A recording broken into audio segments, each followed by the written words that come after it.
Hello' everyone, অন্য এটা ভিডিঅ'লৈ আপোনালোক সকলোকে স্বাগতম জনাইছোঁ।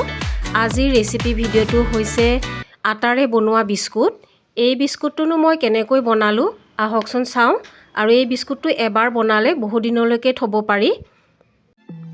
ঘৰতে থকা বস্তুৰে আজি মই বিস্কুট এটা বনাবলৈ ওলাইছোঁ। এয়া মই আশীৰ্বাদ আটা ল'ম একাপ, আৰু ইয়াত পিচি লোৱা চেনি, আৰু ইয়াত বেচনৰ পেকেট এটা লৈছোঁ। ইলাইচি কেইটামান গুড়ি কৰি লৈছোঁ, আৰু ইয়াত অন্নপূৰ্ণ ঘিটো লৈছোঁ। এইখিনি কিমান দিওঁ এতিয়া মই ভিডিঅ'টো আৰম্ভ কৰোঁ। বিস্কুট বনোৱাৰ আগতে মই গোটেইখিনি বস্তু চালি ল'ম। চালি ল'লে কিবা লেতেৰা বস্তু থাকিলে ওলাই পৰিব। এয়া মই এই বাতিটোৰে এবাতি মই আটা লৈছোঁ। আটাখিনি চালি হৈ গ'ল। এতিয়া মই এই বাতিটোৰে বেচন এবাতি দিম সৰু বাতিৰে, এইখিনিও মই চালি ল'ম। এয়া পিচি লোৱা চেনি মই ইয়াতে 5 চামুচ দি দিছোঁ। বিস্কুটটো বনাবলৈ মোৰ গোটেইখিনি বস্তুৱে মই চালি লৈছোঁ, আৰু এতিয়া মই ইয়াতে আটাখিনি দি দিলোঁ। এয়া চাওক, বেচনখিনিও মই দি দিম, পিচি লোৱা চেনিখিনিও ইয়াতে দি দিম, আৰু ইয়াত ইলাইচি গুড়িখিনিও লগতে দি দিম। ফ্লেভাৰৰ কাৰণে খুব ধুনীয়া এটা ইলাইচিৰ স্মেল এটা আহে। বিস্কুটখন খাবলৈ খুব ধুনীয়া সোৱাদ হয়। এতিয়া মই গোটেইখিনি বস্তু এবাৰ মই এনেকৈ হাতেৰে মিলাই লৈছোঁ, আৰু অকণমান নিমখ দি দিছোঁ। মিঠা বস্তুত নিমখ অকণমান দিলে টেষ্টটো বেলেঞ্চ হয়। আৰু ইয়াত আধা চামুচ মই বেকিং পাউডাৰ দিছোঁ। ইয়াতে মই বেকিং চ'ডা ব্যৱহাৰ কৰা নাই।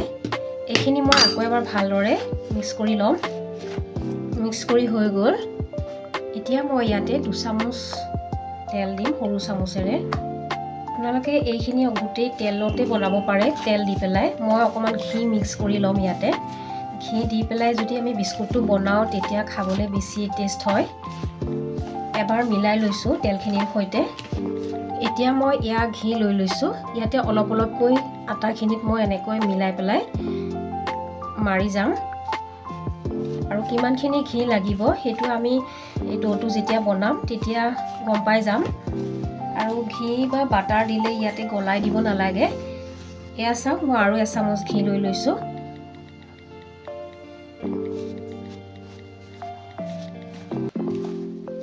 এই বিস্কুটটো মই আগতেও এবাৰ ঘৰত বনাইছিলোঁ, খুব ধুনীয়া হৈছে। আৰু আজি মই বিস্কুটটো কেৰাহীতে বনাম। অভেন নাথাকিলেও আমি ঘৰতে কেনেকৈ কেৰাহীতে বনাব পাৰোঁ। বিস্কুটটো বনাবৰ কাৰণে বান্ধ খাবৰ কাৰণে মাত্ৰ মই 2 চামুচ গাখীৰ ব্যৱহাৰ কৰিছোঁ। ইয়াতে পানী ব্যৱহাৰ নকৰিব, নহ'লে বিস্কুটটো বেছি দিনলৈকে ভাল হৈ নাথাকে। এয়া চাওক, বিস্কুটটো বনাবৰ কাৰণে মোৰ এই ডোখিনি প্ৰায় ৰেডি হৈ গৈছে। এয়া মই মুঠি মাৰি মাৰি চাইছোঁ, ধুনীয়াকৈ বান্ধ খাইছে, আৰু এতিয়া বিস্কুট বনাবলৈ ৰেডি হৈ গ'ল। এয়া চাওক, মই সাফৰ এটা লৈছোঁ বটলৰ। এই সাফৰটোত মই অকণমান তেল সানি লৈছোঁ এনেকৈ। ইয়াত দি পেলাই এনেকৈ হেঁচি দি খুব সহজতে এনেকৈ বনাব পাৰি, আৰু ধুনীয়াকৈ ওলাই আহে। আৰু মই এটা ইয়াতে ওপৰত ডিজাইন এটা দি দিম। এই কটাৰীখনৰ পিছ চাইডটো অকণমান বহল আছে, এই চাইডটোৰে মই এনেকৈ কাটি কাটি দিছোঁ। তেতিয়া দোকানৰ নিচিনাই লাগিব বিস্কুটটো, দেখিবলৈও ভাল লাগিব। এয়া চাওক, এতিয়া মই এনেকৈ ওলাই দিম। এয়া চাওক, ধুনীয়াকৈ ওলাই আহিছে। ঠিক তেনেকৈ মই বাকীখিনিও বিস্কুট মই বনাই লওঁ। এয়া বটলৰ সাফৰত এনেকৈ বনালে বিস্কুটৰ চাইজবিলাক একেটা চাইজতে হয় গোটেইখিনি বিস্কুট, আৰু দেখিবলৈও খুব ধুনীয়া লাগে। বিস্কুট কাটাৰ সহায়তো এনেকৈ কাটি কাটি বনাব পাৰে।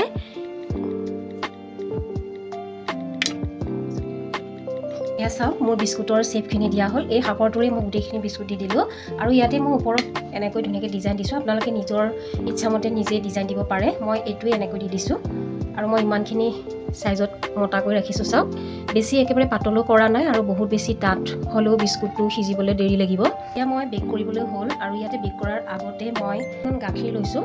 এই গাখীৰখিনি এনেকৈ ব্ৰাছৰ সহায়ত এনেকৈ দি যাম। এনেকৈ বিস্কুটৰ ওপৰত এই গাখীৰ অলপ অলপকৈ এনেকৈ দিলে কালাৰটো খুব ধুনীয়া হয়, দোকানৰ নিচিনাই হ'ব দেখিবলৈ।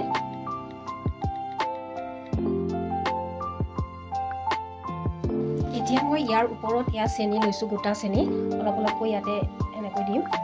এয়া চাওক হৈ গ'ল।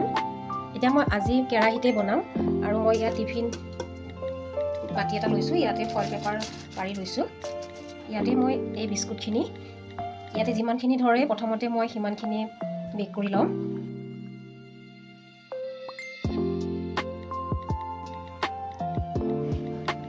এয়া মই গেছৰ ওপৰত কেৰাহী এটা দিছোঁ আৰু ইয়াতে মই কেক বনাই থকা ইয়াত নিমখ আছিলে, ইয়াত নিমখো দি দিছোঁ আৰু ইয়াৰ ওপৰত মই এটা ষ্টেণ্ড দি দিম। দি পেলাই এতিয়া মই ইয়াৰ বিস্কুটৰ এইটো ইয়াত বহাই দিছোঁ। এইখিনি বিস্কুট হ'বলৈ আমাৰ 30 মিনিট বা 25 মিনিট সময়ো লাগিব পাৰে। এতিয়া মই ইয়াত ঢাকি দিলোঁ। বাকী থকাকেইটা মই এই ষ্টিলৰ প্লেট এখন লৈছোঁ, ইয়াতে ফইল পেপাৰ পাৰি লৈছোঁ। বাকীকেইটাও মই ইয়াতে বেক কৰি ল'ম। কেৰাহীতে দিম মই এইকেইটাও। এয়া চাওক কেৰাহীত দি দিলোঁ। এতিয়া মই ঢাকনি মাৰি দি দিম। এয়া চাওক মোৰ বিস্কুটখিনি মই কেৰাহীৰ পৰা উঠাই আনিলোঁ আৰু লগে লগে বিস্কুটখিনি চুব নালাগে, খুব কোমল হৈ থাকে। অলপ এঘণ্টাৰ পিছত ঠাণ্ডা হ'লে ধুনীয়া ক্ৰাঞ্চি হয় আৰু টান হৈ আহে বিস্কুটখিনি। এয়া পিছ চাইডটোও চাওক একেবাৰে দেয়াই পেলাই ক'লা পৰি যোৱা নাই, খুব ধুনীয়া কালাৰ এটা হৈছে বিস্কুট। চাওক বিস্কুটকেইখন মোৰ কিমান ক্ৰাঞ্চি হৈছে, সেইটো মই ইয়াতে চাউণ্ড শুনিলে আপোনালোকে গম পাব।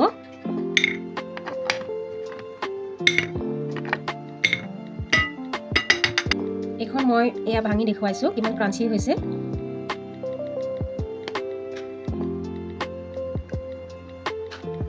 এয়া চাওক বিস্কুটখিনি মই সজাই লৈছোঁ প্লেট এখনত, খুব ধুনীয়া লাগিছে আৰু দোকানৰ পৰা অনাৰ নিচিনাই হৈছে বিস্কুটখিনি আৰু ইয়াৰ বিস্কুট বহু দিনলৈকে খাই থাকিব পাৰি। আজিৰ এই আটাৰে বনোৱা হেল্ডি ৰেচিপিটো আপোনালোকে কেনেকুৱা পালে জনাব, লাইক এটা কৰিব আৰু মোৰ চেনেলটো ছাবস্ক্ৰাইব কৰি দিব। আজিলৈ আহিছোঁ, থেংক ইউ।